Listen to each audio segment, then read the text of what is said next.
दोनों जगह प्रवीण भैया की राजनेता अभिनेता। वह अभिनेता भी कोई एक्टिंग करता है, कोई नाटक, कोई ड्रामा, कोई चित्रपट में आता है तो बिना भेष के कितना काला कलूटा होता है। ऐसे काले कलूटे होते हैं कि बेचारे उस कोयले को भी शर्म आ जाए, पर पर्दे पर ऐसे चमकते हैं कि उसके सामने हीरा फीका पड़ जाए। नहीं बनाते भेष। वैसे ही काला कलूठा पर्दे के सामने आ जाए तो भगा दोगे। पैसे किस लिए दिए हमने? उसके रूप को देखने के लिए। वह जब तक अपना रूप नहीं बनाता है, ना अभिनेता हो चाहे तुम्हारा राजनेता हो। भेष बनाते हो कि नहीं? कितनी भेष बनाते हैं? जैसा स्थान वैसा हमारा भेष। ये भूल जाते हैं। जैसा स्थान वैसा भेष, जैसा स्थान वैसा भेष, और जैसा भेष वैसा गुणस्थान, ये हम भूल जाते हैं। जैसा भेष वैसे भाव, जैसे भाव वैसा गुणस्थान। स्थानों में अटके हैं, स्थानों में अटके हैं। जब तक स्थानों में अटके हैं तब तक हम छोटे हैं। स्थानों को तोड़ दो, गुणस्थान को समझ लो, तुम भी बड़े हो जाओगे। समझो। किससे मिलेगा? किससे बनेगा काम? एक अभिनेता हो, एक राजनेता हो। ललित डॉक्टर कितना सुंदर भेष बनाते हैं। किसको दिखाना था? दिखाना किसी को नहीं था, दिखाना किसी को भी नहीं था, पर बिना भेष के काम भी नहीं हुआ था। हुआ था क्या? डॉक्टर हो चाहे वकील हो, खोपड़ी काली थी पर बिना काले कोट के काला काम नहीं कर पाया। हंस रहे हो मयूर भैया? छोटे भैया की याद आ गई क्या? जब तक काला कोट नहीं होगा, सफेद टाई नहीं होगी, कोई तुम्हें उस न्यायालय में खड़ा नहीं होने देगा। जब तक तुमने अभिनेता का भेष नहीं बनाया, राजनेता का भेष नहीं बनाया, कोई स्वीकार नहीं करेगा। गाड़ी चलाते चलाते विपिन भैया कभी किसी आदमी ने पकड़ लिया, वो पूछे तुम्हें लाइसेंस दिखा दो, तो क्या कहो? तू कौन? तू कौन मुझे लाइसेंस पूछने वाला? पता हो कि क्या हर किसी को भी लाइसेंस? आप भी गाड़ियां चलाते हो मां? पूछा किसी ने कि बता दो लाइसेंस, आप पूछते पहले भाई तू कौन? मैं कैसे मानूं तू पुलिस है? मैं कैसे मानूं तू ट्रैफिक इंस्पेक्टर है, तू ट्रैफिक पुलिस है? हर किसी को आज्ञा नहीं है सिविल ड्रेस में पकड़ने की, हर समय नहीं पकड़ सकता। हाँ मालूम है कुछ विशेष कंडीशन में वो भी सिविल ड्रेस में पूछ सकता है, पर रोज नहीं। नहीं दिखाओगे? दिखाओगे क्या? कहोगे पहला भेष दिखा, पहले तेरा दिखा, आई कार्ड दिखा, तेरे पास आई कार्ड हो, कुछ रूप हो, कुछ स्वर्ग हो, तो मैं तुम्हें मान लूं कि तू पुलिस है। जब एक पुलिस को तुम्हें लाइसेंस दिखाने के लिए, गाड़ी तुम्हारी, लाइसेंस तुम्हारी, सब कुछ तुम्हें चलना था, पर वो पूछता है, पहले उससे पूछते तेरा भेष कहाँ है? तेरा भेष नहीं है, वो पकड़ नहीं सकता, नहीं पकड़ सकता। वो ट्रैफिक पुलिस के लिए भेष चाहिए, राजनेता के लिए भेष चाहिए, अभिनेता के लिए भेष चाहिए, डॉक्टर के लिए भेष चाहिए, वकील के लिए भेष चाहिए। मां, घर में भी चाहिए भेष। होता है ना घर का भेष, पिकनिक का भेष, तीर्थ यात्रा का भेष, पूजा विधान का भेष, सबका भेष है, सबका भेष है, सबका भेष है। फिर मोक्ष जाने के लिए भेष क्यों नहीं चाहिए? संसार में जीने के लिए, संसार में बिगड़ने के लिए हमें प्रत्येक समय भेष चाहिए। फिर संसार से छूटने के लिए, मोक्ष जाने के लिए भी हमें भेष की आवश्यकता है। वहां भी हमें रूप की आवश्यकता है। रूप की व्याख्या चल रही है, आज नेता की व्याख्या चल रही है।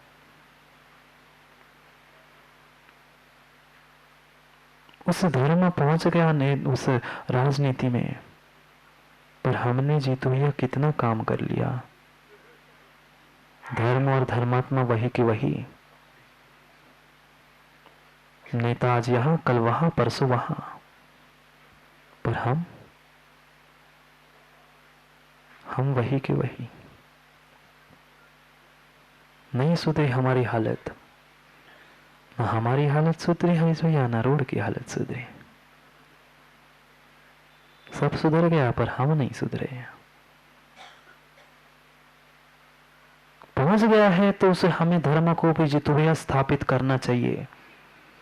जिस स्थान पर हम उसे पहुंचा चुके हैं उससे और ऊपर वास्तविक जैन धर्म को पहुंचाना चाहिए। जैन धर्मात्मा को हमें वहां तक ले चलना चाहिए। बड़ा आदमी वही होता है अपने से छोटे को भी साथ तक वहां ले चलता है। नहीं समझ में आता अभी तक हमें। समझो, उस नेता की ही व्याख्या कर रहे हैं, कोई राजनेता नहीं, कोई अभिनेता नहीं, कोई डॉक्टर, किसी की व्याख्या नहीं करनी है। तो सभी दृष्टांत थे। शिव गति का नेता, गाथा पढ़ लो, नहीं तो चर्चा में नेतागिरी हो जाएगी। ऐसे ही होता है ना, बोलने लग जाते हैं रवि नेता और फिर टाइम पता ही नहीं चलता। ऐसा नहीं करना है हमें। मोक्ष मार्ग के नेता को समझना है ना। पढ़ते हैं 144 नंबर की गाथा को। कुंद कुंद स्वामी क्या कह रहे हैं? किंचित भी उनको भ्रम नहीं था। अगर भ्रम था तो उन्होंने भेष बनाया क्यों? उन्होंने भेष बनाया क्यों? बिना भेष बनाए उन्होंने भी कुछ नहीं लिखा, और बिना भेष बनाए कुछ लिखते ना तो तुम मानते भी नहीं। भेष बना के लिखा है तो भी प्रमोद भैया पूरी बात कहाँ स्वीकार है क्या पूरी बात स्वीकार नहीं है? कम से कम यहाँ बैठे बैठे इतना तो स्वीकार कर रहे, बहुत अच्छी बात है। फिर घर में जाके जो होना है सुरभि भैया होना ही है। मैं तो सोच के बहुत अचंभा हो जीत भैया, कैसे मुस्कुरा लेते हो, कैसे मुस्कुरा लेते हो माँ यहाँ बैठकर। घर की नहीं पूछ रहा हूँ, घर के आपको आपके पता है। 1 घंटे बैठकर उस जिनवाणी के चरणों में जिनवाणी की व्याख्या सुनते सुनते हम कितने गदगद हो जाते हैं। पर जिन्होंने उस जिनवाणी को लिखा होगा, जिन्होंने उस जिनवाणी को जिया होगा, उनकी क्या व्याख्या होगी, क्या दशा होगी उन अलौकिक योगी की। ऐसे उन अलौकिक योगी की व्याख्या कर रहे हैं, ज्ञानी की व्याख्या कर रहे हैं। कौन योगी, कौन ज्ञानी? पढ़ो 144 नंबर की गाथा। जिललिंग हरो जोई विराय सम्मत संजरोणाणी परमो वेखाईरो शिव गति पहाड़ होदी, शिव गति पहाड़ होदी। वह शिव गति का नायक होता है, शिव गति का नेता होता है। कौन? योगी।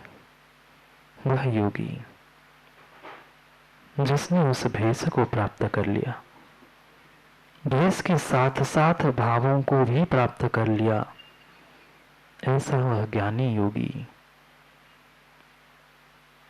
जो भेष के साथ भाव और भावों के साथ भेष, द्रव्य के साथ भाव और भावलिंग के साथ द्रव्यलिंग दोनों को ग्रहण करता है। वह योगी क्या कह रहे हैं? वही धर्म का नेता है। जब इलेक्शन होता है जीतू भैया, कुछ हाथ में लेके चलते हो क्या? क्या रैली के पहले हो चाहे जहां हो, लेके चलते हो ना झंडा, ध्वज? जी तो भैया इंद्रध्वज कर रहे हैं ना, अभी इस इंद्रध्वज विधान का ध्वजारोहण भी किया पंडित जी ने। क्या जरूरत थी? नेता निकल भी जाता तो भी काम हो जाता। उस झंडे की, उस ध्वज की क्या आवश्यकता थी? पंडित जी क्या आवश्यकता थी? ध्वजारोहण क्यों किया? विधान तो यहां करना था, ध्वजा से क्या प्रयोजन था? बहुत बड़ा कारण था, बहुत बड़ा कारण था। वह ध्वज एक प्रतीक था।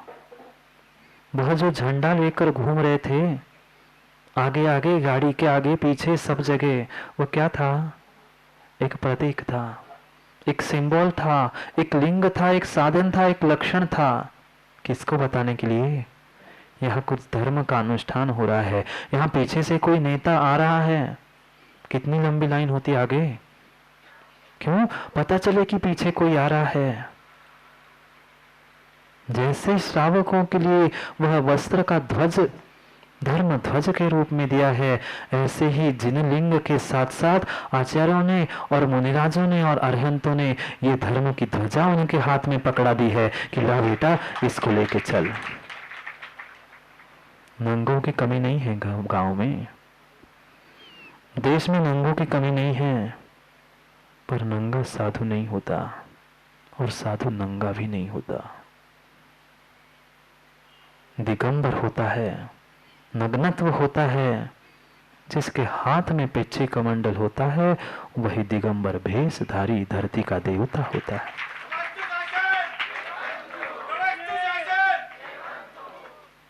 वही धरती का देवता होता है। न कोई हाथ में कटोरा, न कोई पैरों में चप्पल, न कोई होटल, न कहीं मेस, करपात्री, पदयात्री और दिगंबर मुद्राधारी। धन्य ते भगवंता, धन्य है वे योगी जिन्होंने उस जिनलिंग हरो, उस जिनलिंग को धारण कर लिया। अभी कह रहे थे पंडित जी मुद्रा की बात। जब तक भेष नहीं था तब तक तुमने अपने भीतर का लाइसेंस नहीं दिखाया।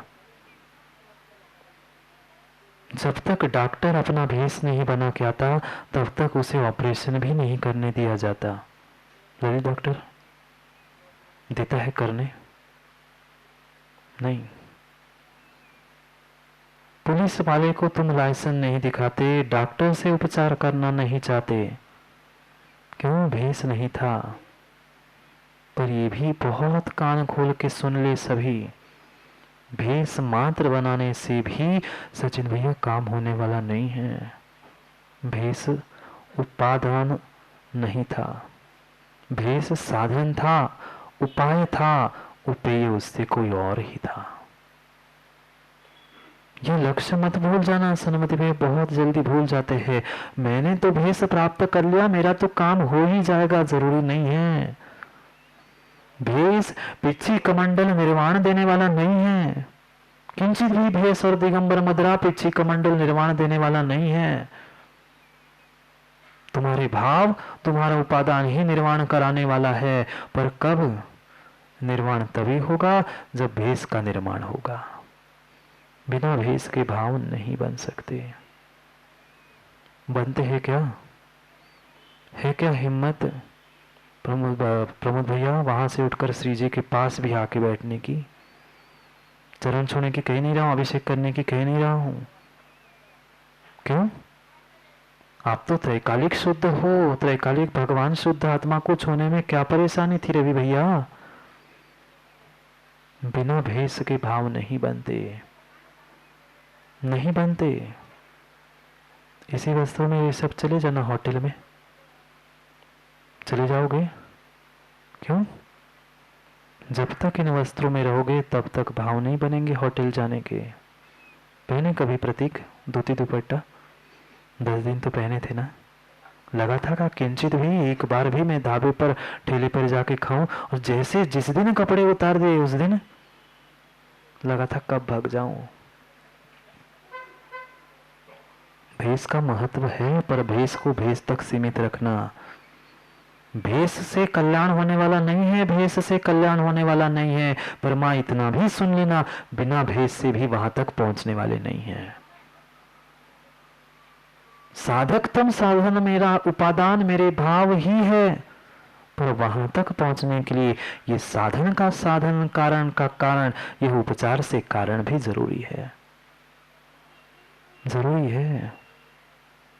कितने भेष बनाए होंगे ना बचपन में विपिन भैया, फैंसी ड्रेस में कहां कहां ड्रेस हमने बदले, कहां कहां भेष हमने बनाए, पर एक ऐसा भेष है, एक ऐसा अलौकिक भेष है, एक बार जीवन में प्राप्त कर लो, पुनः एक बार रूप को बिगाड़ दो, स्वरूप प्राप्त हो जाएगा।